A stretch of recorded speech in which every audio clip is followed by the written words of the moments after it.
Assalamualaikum warahmatullahi wabarakatuh. Saya di sini Teda Herdiana, saya mahasiswa Unindra Universitas Indra Prasta PGRI Jakarta. Eh, saya saya mahasiswa ekstensi kelas X 8E, semester 8. Di sini saya mendapatkan tugas, yaitu tugas praktik konseling format klasikal, di mana dosen pengampunya itu Bapak Yuda Syahputra MPD. Di sini saya membuat video praktik langsung, praktik konseling format klasikal berdasarkan alat ungkap masalah yang sudah saya sebar. Di sini saya menggunakan model pembelajaran student client center, yaitu pembelajaran berpusat kepada siswa dengan model discovery learning, yaitu dimana si siswa mengumpulkan informasi yang ada untuk mendeskripsikan suatu pengetahuan. Di sini saya mempraktikannya, ibaratkannya ada siswa di depan saya yang akan saya berikan layanan. Anak-anak, ya, gimana kabarnya anak-anak? Pada baik? Alhamdulillah. Ya, kembali lagi dengan saya, yaitu Teda Herdiana, guru bimbingan dan konseling, di mana anak-anak sebelumnya udah pada paham kan bimbingan konseling itu apa kan? Ya, karena kan tiap minggu kita sering ketemu seperti itu. Alhamdulillah ya. Oke. Jadi di sini mengulas materi yang kemarin. Kira-kira materi di minggu kemarin teman-teman ada yang masih dibingungan nggak? Atau ada yang mau ditanya nggak?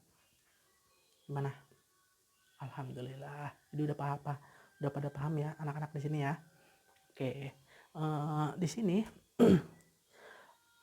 kan pas pertemuan awal saya ketika di sini saya kan menyebar. Oke, anak-anak. Di pertemuan sekarang saya di sini akan memberikan layanan penguasaan konten kepada anak-anak di sini dengan tema belajar kiat ala Bapak Habibie. Mungkin anak-anak di sini ada yang tahu itu siapa? Oh ya, silahkan. Oh ya, benar, beliau yaitu Presiden Republik Indonesia ketiga. Masa jabatannya itu pada tahun 1998 sampai 1999. Benar. Berikan aplaus kepada saudara Azmi. Oke. Di sini beliau merupakan Presiden ketiga RI ya, dan nama lengkap beliau yaitu Profesor Dr. Haji Baharudin Yusuf Habibie, atau lebih dikenalnya Bapak B.J. Habibie. Beliau lahir di Parepare pada tanggal 25 Juni 1936. Ya, beliau pada usia 14 tahun ditinggal oleh ayahnya. Ya. Dan pada usia itu pindah satu keluarga pun pindah bersama ibu dan saudara-saudaranya. Ya, beliau sekolah di SMAK Dago Bandung dan melanjutkan studinya di Institut Teknologi Bandung. Tapi hanya beberapa bulan saja beliau mengikuti jejak teman-temannya ke Jerman. Dan pada saat itu pada pemerintahan Bapak Soekarno, ya, jadi banyak mahasiswa, banyak warga Indonesia yaitu diberangkatkan oleh Menteri Pendidikan dan Kebudayaan ke luar negeri atau ke Eropa, dan beliau salah satunya. Tapi beliau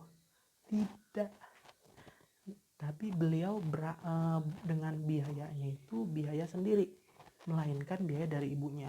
Ketika teman-temannya yang lain, yaitu rata-rata anak bangsawan, mendapatkan beasiswa dari pemerintah, tapi beliau berangkat dan kuliah dibiayai oleh keluarganya, melainkan pribadi, oleh ibunya sendiri. Kebayangkan gimana semangatnya tuh, tekad beliau untuk belajar di luar, kayak gitu ya. Jadi teman-teman di sini juga, Bapak Habibie aja yang umurnya 14 tahun, dari umur 14 tahun telah ditinggal oleh bapak, oleh orang tuanya laki-laki, itu tetap giat belajar, yaitu dengan ke luar negeri loh, dengan melihat teman-teman yang lainnya mendapatkan beasiswa karena orang tuanya lengkap, mungkin juga bangsawan-bangsawan, tapi beliau sendiri menjalankan sendiri gitu loh, dengan biaya keluarganya. Sungguh luar biasa, berikan apresiasi, dan semoga beliau semoga beliau ditempatkan di sisi Allah Subhanahu wa taala. Amin ya. Sampai di sini ada yang mau ditanyakan? Oke, tidak ya. Ya. Karena di sini kita pembelajarannya menggunakan metode discovery learning. Ya. Mungkin di sini sudah saya jelaskan ya terlebih dahulu ya pas pertemuan awal. Alhamdulillah. Ya mungkin mungkin di sini anak-anak di sini ada yang mau menjelaskan kembali. Takutnya teman-teman kalian di sini ada yang lupa. Oke, silakan. Silakan Pak Rul. Oke. Oh ya, benar sekali. Beri tepuk tangan kepada Pak Rul. Oke, jadi di sini itu pembelajarannya itu ya, jadi di sini teman-teman udah pada tahu ya. Jadi di sini saya ulas kembali. Jadi di mana pembelajaran discovery learning itu kalian itu belajar menemukan terus dianalisis dan dideskripsikan oleh kalian. Oke. Jadi nanti kita pembelajarannya di sini pembagian kelompok ya. Di sini siswanya kan ada 32, dibagi menjadi 6 kelompok saja. Jadi masing-masingnya ada 5 atau 6 orang. Oke, benar ya. Terus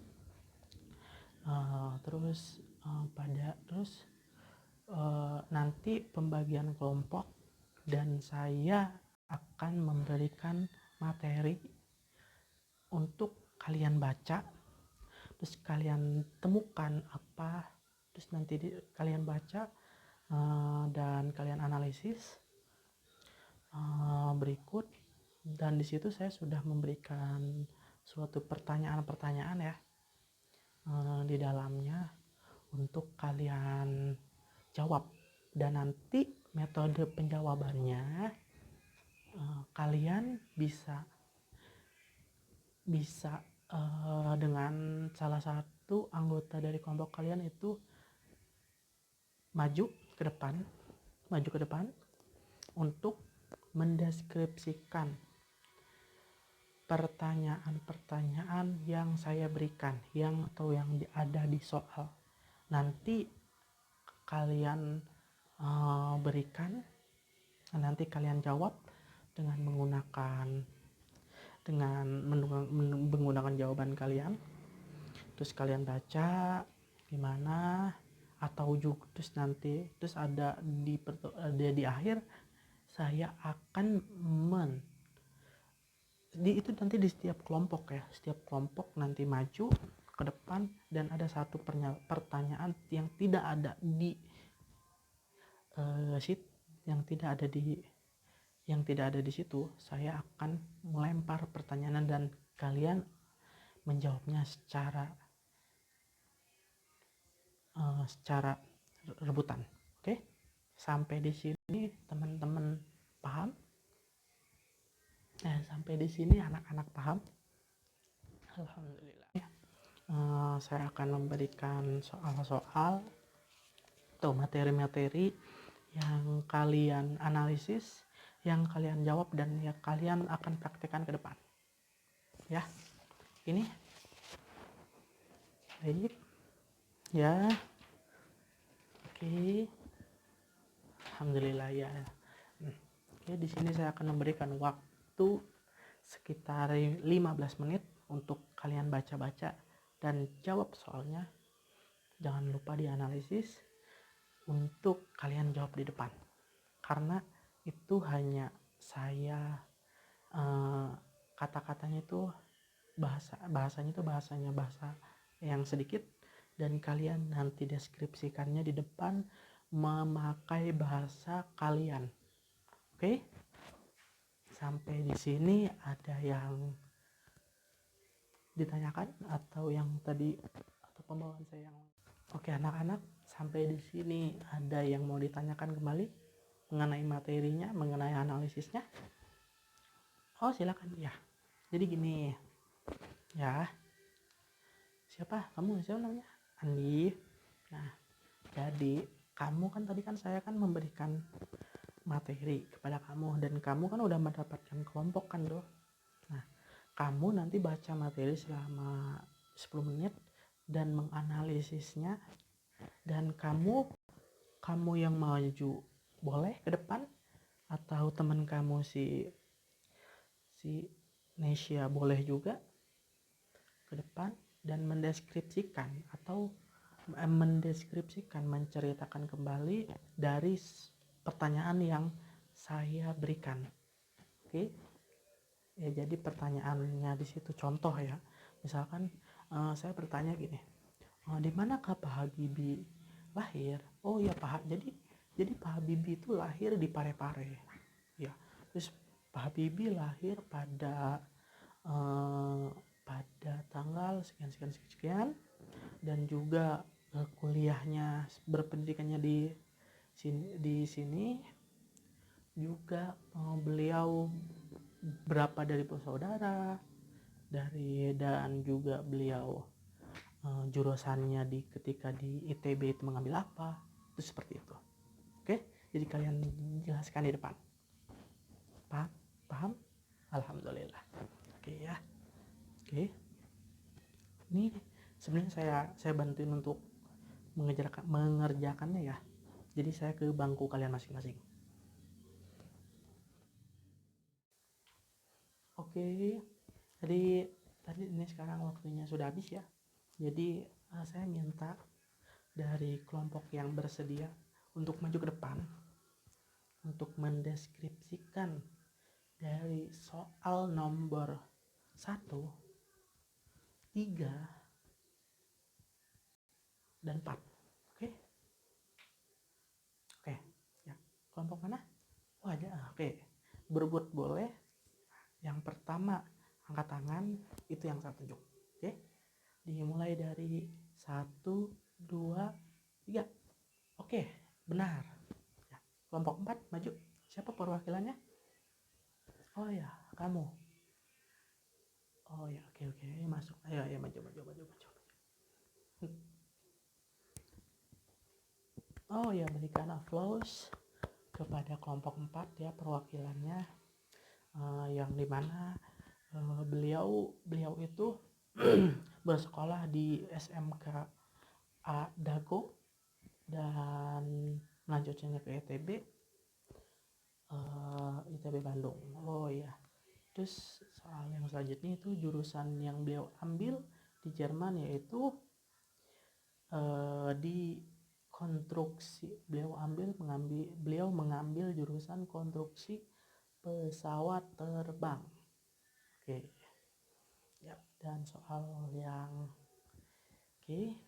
ya, beri aplaus kepada kelompok 4. Di sini saya akan melempar pertanyaan rebutan kepada teman-teman di sini, kepada anak-anak. Oke. Seberapa gregetnya beliau dalam belajarnya? Oke. Wah ya, kelompok 1 siap. Oke, kelompok 1. Ya, jadi beliau, oh ya benar.